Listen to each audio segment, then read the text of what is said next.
ভেতরটা এসো হাইকোর্টে জমা দিতে পারলে না কেন রাজ্য সরকার জবাব দাও। এই যোগ্য ব্যক্তিদের চাকরি ফেরত দিতে হবে, এই দাবিতে সমস্ত মানুষ তৃণমূলের নেতারা চাকরি বিক্রি করলে তাদের শাস্তি হলো না কেন তৃণমূল জবাব দাও।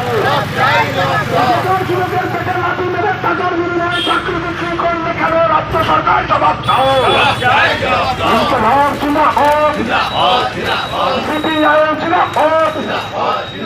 এই একদিনের নোটিশে 36,000 শিক্ষকের চাকরি বাতিল হলে কেন রাজ্য সরকার জবাব দাও।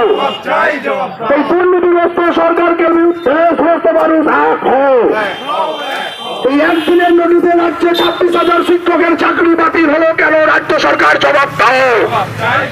এই 1 বছর সময় পাওয়া সত্ত্বেও যোগ্য আর অযোগ্যদের তালিকা কোর্টে জমা দিতে পারলে না কেন রাজ্য সরকার জবাব দাও।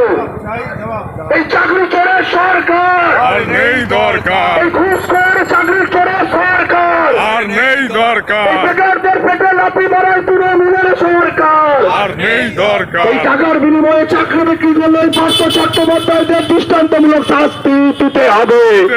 দিতে হবে। ইনকলাব জিন্দাবাদ। এই যোগ্য ব্যক্তিদের অবিলম্বে চাকরি ফেরত দিতে হবে, এই দাবিতে সমস্ত মানুষ এক হও। এই 26,000-এর বেশি 26,000 শিক্ষকের মধ্যে যোগ্য শিক্ষকদের চাকরি বাতিল করতে হবে, এই চাকরি ফেরত দিতে হবে, এই দাবিতে সমস্ত মানুষ এক হও।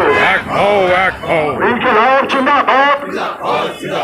সিপিআইএম জিন্দাবাদ। এই যোগ্য ব্যক্তিদের চাকরি ফেরতের দাবিতে সমস্ত মানুষ এক হও।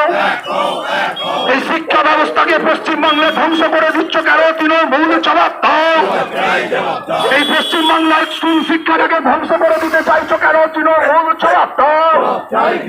এই চাকরি বিক্রির নায়ক সুরেন্দ্র পাত্র দুজনকে গ্রেফতার করতে হবে। এই 2016 সালের বেরোনো মেদিনীপুর থেকে এত ভুয়ো শিক্ষক হলো কেন সুরেন্দ্র অধিকারী জবাব দাও। এই চাকরি বিক্রি নায়ক তৃণমূল আর বিজেপির বিরুদ্ধে সমস্ত মানুষ এক হও।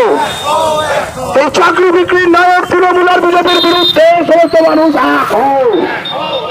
এই বেকার যুবকদের চাকরির প্রতিশ্রুতি কোথায় গেল তৃণমূল জবাব দাও। এই তৃণমূলের আমলে যতগুলো নিয়োগ সবকটা নিয়োগের দুর্নীতি গেল তৃণমূল জবাব দাও। ইনকলাব জিন্দাবাদ। সিপিআইএম জিন্দাবাদ। এই 26,000 শিক্ষকের মধ্যে যোগ্য শিক্ষক যারা তাদের চাকরি ফেরত দিতে হবে, এই দাবিতে এই মিছিল চলছে।